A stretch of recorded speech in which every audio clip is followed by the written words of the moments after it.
Ассалому алейкум ва раҳматуллоҳи ва баракатуҳ. وعلیکم السلام. Устод, савол доштем дар намозҳои фарз оё дуо кунем мумкин аст? Ва در дар охирон ракат баъди аллоҳумма борики аллоҳ бо аллоҳумма ғфирли гуфтан ин зарур аст ё ки гӯем боки надорад? اللهم صل علی و بارک علی همشه میخونید صلوات پره. бале. بعد از آن وقتی دعا میبیاد. بله در اینجا همه وقت کوشش کنید به قدر گنجایشش در نماز جماعت باشید تا میتوانید تا اون سلام دوم امام دعا کنید. پیامبر صلی الله علیه و سلم ثم لیتخیر من الادعیه ما شاء گفتن. سپس از دعاها کدام دعاها را خواهد انتخاب کند. و این در داخل نماز دومین موضعی که تیزتر دعا قبول میشد.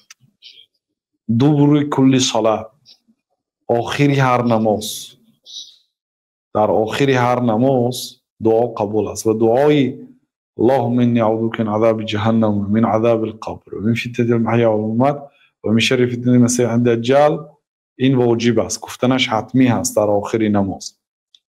و مستحب است گفتنی اللهم اعنی علی ذکرک و شکرک و حسن عبادتک.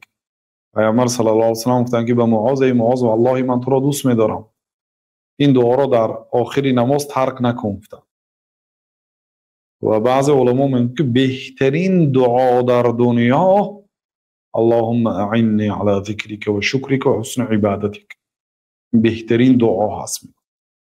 ای الله مرا برای عبادتت، برای ذکرت، برای شکرت و برای عبادت زیبایت یاری ده. این به همه دعای با قوت و بهترین همین است. غیر اینها هم با میتونه دیگر دعاها را کنه اگر وقت گنجایشش باشه. امام که دویم سلام علیکم و رحمت الله، سلام علیکم و رحمت الله گفته، هی دویم که گفته شد الکی شما باید السلام علیکم و رحمت الله، السلام علیکم و رحمت الله بگید.